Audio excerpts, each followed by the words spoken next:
Hello, aspirants. Welcome to Bhagyalakshmi IAS Institute, where passion meet purpose. So, ఈరోజు మనము మరి day 7 యొక్క Telugu answer writing చూద్దామండి. తెలుగు మీడియం వాళ్ళ కోసం ఇది.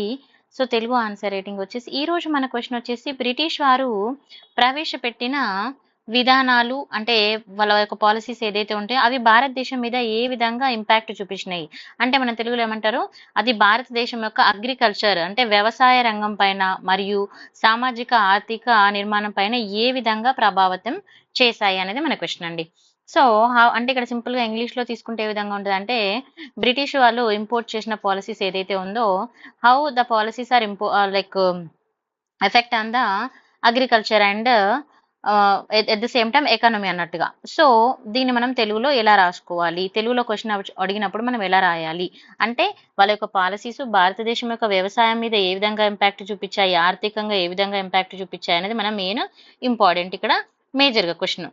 సో మరి మనం ఆన్సర్ ఎలా స్టార్ట్ చేసుకోవాలనేది కూడా మనం ఇక్కడ చూడండి. ఫస్ట్ ఆఫ్ ఆల్ ఇంట్రడక్షన్ రాసేటప్పుడు ఫస్ట్ ఆఫ్ ఆల్ బ్రిటిష్ వారు భారతదేశంలో వాణిజ్యకరణను ప్రవేశపెట్టడము మరియు ఆర్థిక వ్యవస్థకి ప్రయోజనం చేకూర్చడమే ప్రథమ లక్ష్యం అయినప్పటికీ భారతీయ వ్యవసాయ రంగం పైన అంటే ఆ సామాజికంగా కానీ ఆర్థిక నిర్మాణం పైన ఇది అత్యంత హానికరంగా ప్రభావం చూపించింది. మరి ఎందుకు వాళ్ళు మంచి చేయాలని అంటున్నారు కదా, అదే యాక్చువల్గా వాళ్ళు చేసిన కొన్ని ఏం చేశాయంటే అవి మన దేశానికి చాలా అంటే చాలా రకాలుగా వ్యవసాయం మీద చాలా ఇంపాక్ట్ చూపించినాయి. ఎందుకు అనంటే వాళ్ళు అప్పుడు మీరు చూస్తే మీకు ఐడియా ఉంటుంది జమీందారీ జగీర్దారీ వ్యవస్థలని. అండ్ ఇవే కాకుండా వాళ్ళు చెప్పిన పంటలు పండించడము. సో దీనివల్ల ఏమవుతుంది మనకి వాళ్ళు చెప్పిన పంట పండించినప్పుడు భూమిలో ఏ పంట పండితే మనకి లాభం వస్తుందో ఆ పంట వేస్తే మనకు లాభం, కానీ వాళ్ళు చెప్పిన పంటనే పండించడము అండ్ మళ్ళీ పన్ను కూడా చాలా ఎక్కువ కట్టించడము ఇది మనకి చాలా అంటే ఒక రకమైన చాలా ఎక్కువ ఇంపాక్ట్ చూపిందని చెప్పొచ్చు, అంటే ఎక్కువ ప్రభావితాన్ని చూపింది. అండ్ ఇంకోటి ఏంటంటే మన అగ్రికల్చర్ వ్యవస్థ కూడా చాలా తగ్గిపోయింది. ఇప్పుడు వాళ్ళు మన దగ్గర ఫర్ ఎగ్జాంపుల్ పత్తి పండిస్తాము.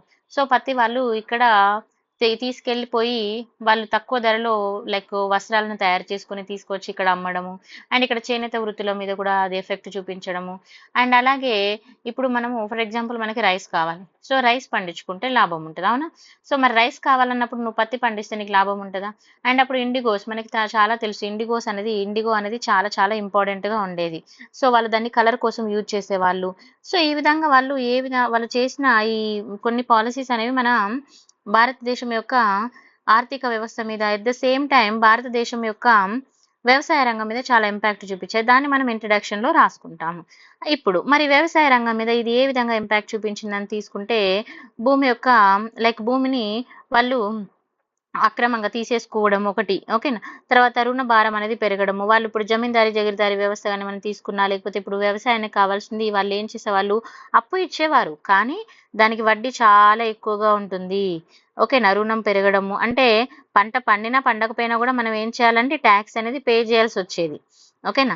నెక్స్ట్ మన సాంప్రదాయ వ్యవసాయం పట్ల నిర్లక్ష్యం అనేది ఉండడము, అంటే ట్రెడిషనల్ ఏదైతే వ్యవసాయం ఉంటుందో దాని మీద నిర్లక్ష్యం అనేది ఉండడము. వాణిజ్య పంటల వైపు మాత్రమే మళ్ళడం, అంటే ఓన్లీ ఏదైతే బిజినెస్ కి అంటే ఎక్కువ ఎక్స్పోర్ట్ ఇంపోర్ట్ చేసుకొని వాళ్ళకి లాభం వచ్చే పంటలమే పండించమని అనడం అన్నట్టుగా.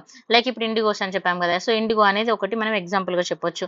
సో దానివల్ల ఏమైంది మన వ్యవసాయ రంగం పైన ఒక రకమైన ఇంపాక్ట్ అనేది చూపించింది. అదే మరి సామాజిక ఆర్థిక వ్యవస్థ పైన తీసుకుంటే ఏ విధంగా చూపించింది అని అంటే ఆర్థిక అసమానతలు అనేవి పెరిగినాయండి ఇక్కడ చాలా. ఎందుకనంటే మనము ఫైనాన్షియల్ గా చాలా దిగజారిపోవడం జరిగింది.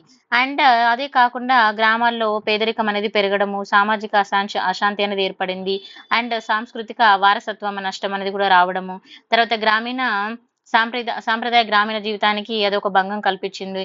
అంటే ఇక్కడ ఏమైపోయింది అని అంటే లైక్ ఇప్పుడు వాళ్ళు మీకు గుర్తుంటే బాండెడ్ లేబర్స్ గా చాలా మంది తీసుకొని వెళ్ళిపోయేవారండి, ఓకేనా. సో వీళ్ళను తీసుకెళ్ళిపోవడము, తర్వాత అక్కడ వ్యవసాయంలో వాళ్ళు అభివృద్ధి అవ్వకపోవడము, మళ్ళీ చాలా మంది అక్కడ నుంచి వేరే ప్రాంతాలకు వెళ్ళిపోవడము. సో ఈ విధంగా కూడా మనకి సామాజిక వ్యవస్థ పైన కూడా ఇది చాలా ఎఫెక్ట్ చూపించిందని మనము రాసుకోవచ్చు. మరి బ్రిటిష్ పాలన భారతదేశం పైన తీవ్ర ఆర్థిక ప్రభావాన్ని చూపించింది. దాంతో పాటు వాళ్ళ యొక్క విధానాలు కానీ వాళ్ళు ప్రవేశపెట్టిన ఆర్థిక వ్యవస్థ విధానాలు, వలసవాదము అంటే వలసగా వెళ్ళిపోవడాలు, ఓకే వలస రావడాలు. సో వలసవాదం అనేది ఆర్థిక వ్యవస్థ పైన వేగంగా మార్పు తీసుకొచ్చిందని మనం చెప్పొచ్చు.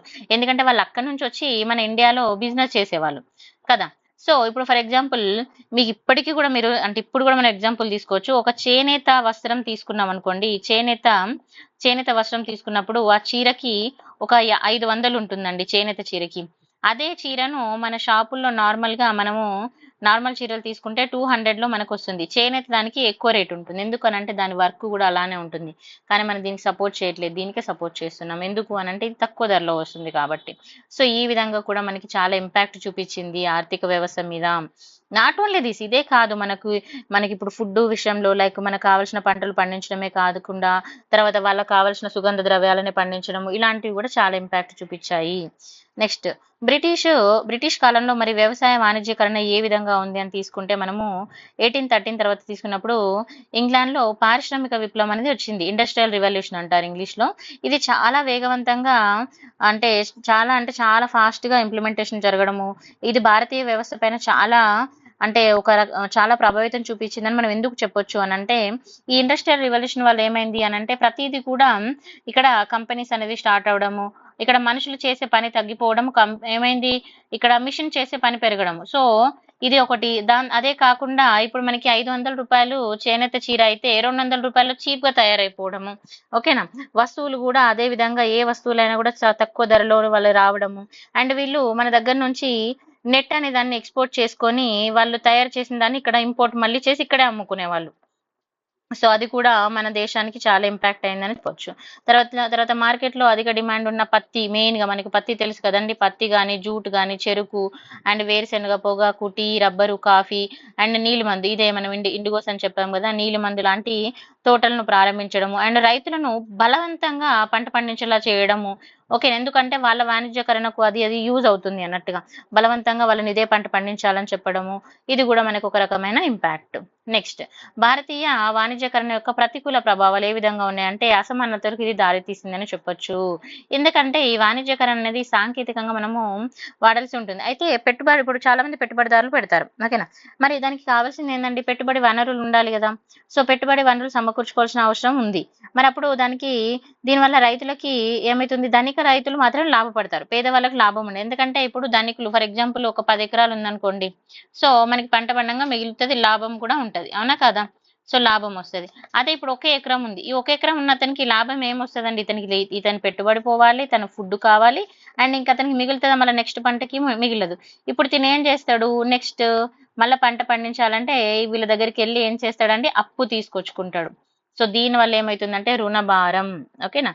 సో అప్పు తీసుకోవడం వల్ల రుణభారం అనేది పెరుగుతుంది అండ్ ఇది ధనవంతులకు మాత్రమే యూజ్ అవుతుంది. నెక్స్ట్, పేద రైతులను దోచుకోవడం అంటే ఏంటంటే ఈ భూస్వాములు ఏం చేసేవాళ్ళంటే వడ్డీ వ్యాపారాలు. ఇప్పుడు ఫర్ ఎగ్జాంపుల్ ఒక 100 రూపాయలు ఇస్తే దానికి 10 రూపాయలు వడ్డీ. సో దీనివల్ల రైతులు అనేది నష్టపోవడం జరిగింది. తర్వాత భూమిని కోల్పోవడం. వీళ్ళు ఏం చేసేవారు? ఫర్ ఎగ్జాంపుల్ కూడా 1000 రూపాయలు కావాలండి. సో ఇప్పుడు వీళ్ళు ఏం చేసేవాళ్ళు? పేద రైతుల యొక్క భూమి యొక్క పట్టా పెట్టేసుకొని ఈ 1000 రూపాయలు ఇస్తారు. కానీ మళ్ళీ సంవత్సరంలో వీళ్ళకి అప్పు తీర్చకపోతే ఏం చేస్తారు? వీళ్ళ భూమిని వీళ్ళు ఆగేసుకుంటారు. సో భూమిని కోల్పోవడము, పెద్ద ఎత్తున పెట్టుబడికి కావాల్సి వచ్చినప్పుడు అధిక వడ్డీకి రుణాలు తీసుకోవడం, అంటే ఎక్కువ వడ్డీ ఇచ్చి రుణం తీసుకోవడం, దానివల్ల వాళ్ళు కట్టలేకపోవడం. సో ఇవన్నీ కూడా మనము రీసెంట్ వరకు కూడా చాలా మంది వినే ఉంటారు. ఇప్పుడైతే ఇంకా కొంచెం ఈ డ్వాక్రా లోన్లని రావడం వల్ల కొంతమందికి అయితే బెనిఫిట్ ఉంది. అండ్ ఇంకా మనకి ఇప్పుడు గవర్నమెంట్ కూడా వ్యవసాయానికి చాలా రకాల సదుపాయాలని కొంచెం మనకి ప్రొవైడ్ చేస్తుంది. సో బెనిఫిషరీ అయితే మనకి ప్రజెంట్ గా ఉంది. బట్ అప్పుడు అలా లేదు కాబట్టి చాలా ప్రాబ్లమ్స్ ఫేస్ చేశారు. తర్వాత క్షీణించిన స్వయం సమృద్ధి, అంటే మన చేతి వృత్తులు కానీ ఇవన్నీ కూడా క్షీణించిపోవడము. ఓకేనా? ఎందుకంటే ఇప్పుడు ఫర్ ఎగ్జాంపుల్ పాట్ తయారు చేసే వాళ్ళు ఉంటారు, కుండలు తయారు చేసే వాళ్ళు ఉంటారు, తర్వాత బట్టలు తయారు చేసే వాళ్ళు ఉంటారు, ఇంకా వేరే వస్తువులు తయారు చేసే వాళ్ళు ఉంటారు. సో ఇవన్నీ కూడా ఏమైపోయాయండి? మరి చేతి వృత్తులు కూడా దెబ్బతిన్నాయి. ఎందుకనంటే వీళ్ళు తయారు చేసిన వస్తువులని జనాలు కొనడానికి ఇంట్రెస్ట్ చూపించట్లేదు. ఎందుకు ఇంట్రెస్ట్ అంటే ఇక్కడ 50 రూపాయలు ఉంటుంది, అదే వాళ్ళు బ్రిటిష్ వాళ్ళు దాన్ని మిషన్ మీద తయారు చేసుకొచ్చి 20 రూపాయలకు అమ్ముతున్నారు. సో ఇక్కడ ఉన్న వాళ్ళు పేదవాళ్ళే కాబట్టి 20 రూపాయల దానికే చూస్తారు. ఓకేనా? సో అట్లా. తర్వాత సానుకూల ప్రభావాలు ఏ విధంగా ఉన్నాయనంటే భారతదేశ ఆర్థిక వ్యవస్థ పెట్టుబడిదారీ వ్యవస్థకు మార్చడము అండ్ ప్రపంచ ఆర్థిక వ్యవస్థతో భారతదేశ ఆర్థిక వ్యవస్థ అనేది ఒక అనుసంధానం చేసుకోవడము. అదే కాకుండా ఆర్థిక వ్యవస్థకు పునాదికి ఇది మనము పటిష్టం చేసిందని చెప్పొచ్చు. అండ్ కొత్త వాణిజ్య పంటలు మన దగ్గర అంతకుముందు లేని కొత్త రకాల పంటలను కూడా మనము పండించడం. ఎగ్జాంపుల్ తీసుకుంటే కాఫీ, టీ, నీలిమందు లాంటివి. తర్వాత పెట్టుబడిదారీ విధానంలో మార్పులు అనేవి రావడము మనం సానుకూల పరిస్థితులుగా చెప్పొచ్చు. అండ్ అది కాకుండా సామాజిక ఆర్థిక నిర్మాణం పైన ఇది ఏ విధంగా ప్రభావితం చూపింది అని తీసుకుంటే ఆర్థిక అసమానతలను విస్తృతం చేసింది. చాలా అంటే చాలా ఇంపార్టెంట్ అన్నట్టుగా. మరి ఎలా అంటే చూడండి, వాణిజ్యీకరణ ప్రధానంగా భారతీయ ధనిక వ్యాపారస్తులకు లాభాన్ని చేకూర్చింది. ఎవరికండి? ధనికులకు. అంటే డబ్బు ఉన్న వాళ్ళకే అది బెనిఫిట్. ఓకేనా? తర్వాత మెజారిటీ అండ్ సన్నకారు రైతులైతే పేదరికంలోనే ఇంకా అంటే పేదవాళ్ళు ఇంకా పేదరికంలోకి వెళ్ళిపోవడము. తర్వాత భూస్వామ్య అండ్ ఎస్టేట్ తర్వాత ఫ్యూడల్ వ్యవస్థ అనేవి రావడం జరిగింది.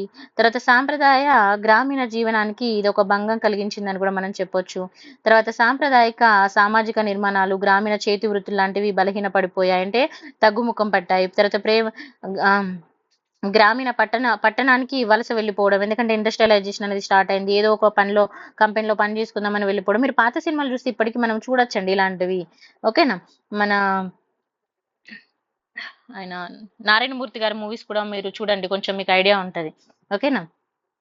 తర్వాత స 'మా భూమి' అని ఇలాంటి కొన్ని మూవీస్ చూస్తే మీకు తెలుస్తది. తర్వాత సాంప్రదాయ వ్యవసాయ పద్ధతులు, తర్వాత సాంస్కృతిక వారసత్వం అనేవి కోల్పోవడము. అంటే ఇప్పుడు ఫర్ ఎగ్జాంపుల్ ఇప్పుడు చేతి వృత్తులు, ఇప్పుడు ఒక హౌసులు అంటే మన ఈ బంగారం పని చేసేవాళ్ళు ఉంటారు. సో, వాళ్ళు గానీ, లేపోతే చేనేత పని చేసేవాళ్ళు గానీ, కుండలు చేసేవాళ్ళు కానీ వీళ్ళేంటంటే సాంప్రదాయంగా వచ్చే వాళ్ళ వృత్తులను వదిలేసుకోవడం. ఇప్పుడు బ్రాహ్మణ్స్, క్షాత్రియులు, వైశ్యులు ఇలా వాళ్ళ వాళ్ళ వృత్తులు వదిలేసుకొని పట్టణాలకు వెళ్ళిపోవడం అనేది కూడా ఇంపాక్ట్ అనేది చూపింది అని మనం ఇలా రాసుకోవచ్చు. తర్వాత మరి మనకి ఆ తర్వాత అశాంతి అనేది ఏర్పడి తిరుగుబాట్లు అనేవి స్టార్ట్ అయ్యాయి. 1857 రివోల్ట్, తర్వాత ఇండిగో తిరుగుబాటు కూడా మనం ఇక్కడ చూడొచ్చు. సో, ఈ విధంగా మనం ఆన్సర్‌ని అయితే రాసుకోవచ్చు. మరి కంక్లూజన్‌కి వచ్చేసరికి ఇది భారతీయ వ్యవసాయ వాణిజ్య పైన చాలా ఎఫెక్ట్ చూపించిందని అండ్ ఆర్థిక వ్యవస్థను పెంచుతున్న క్రమంలో ఇది ఏమైపోయిందంటే దేశం యొక్క ఆర్థిక స్వయం సమృద్ధి వ్యవస్థ అనేది బలహీనపడ్డది. ఇక్కడ ఏమవుతుంది మనకి వ్యవసాయ వాణిజ్యీకరణ పెరుగుతుంది. కానీ మన దేశ ఆర్థిక వ్యవస్థ అనేది బలహీనపడుతుంది ఇక్కడ. అదొకటి మనం ఇంపార్టెంట్‌గా మనం ఇక్కడ ఓవర్‌వ్యూగా రాసుకోవచ్చండి. సో, ఈరోజు వచ్చేసి ఇది మన తెలుగు ఆన్సరు. మీకు అండ్ ఇంకోటేంటంటే మనం ఇప్పుడు యూపీఎస్సీ తెలుగు మీడియంలో రాయాలనుకున్న వాళ్ళకి కూడా ఆన్సర్ రైటింగ్ ప్రోగ్రామ్ అయితే స్టార్ట్ చేశాము. సో, ఇదొచ్చేసి మన కాంటాక్ట్ నెంబర్ అండి 9618273181. సో, అండ్ అలాగే టీఎస్‌పీఎస్సీ అండ్ ఏపీపీఎస్సీ తెలుగులో రాయాలనుకున్న వాళ్ళకి ఎట్ ద సేమ్ టైమ్ ఇంగ్లీష్‌లో రాయాలనుకున్న వారికి తెలుగు అండ్ ఇంగ్లీష్ మీడియం 2 కూడా మన దగ్గర అవైలబుల్‌గా ఉన్నాయి. ఎవరు ఏది ప్రిపేర్ అవ్వాలనుకున్నా కూడా మీరు మమ్మల్ని కాంటాక్ట్ అవ్వచ్చండి. Thank you so much for watching. మీకు ఈ వీడియో నచ్చితే లైక్, షేర్ అండ్ సబ్స్క్రైబ్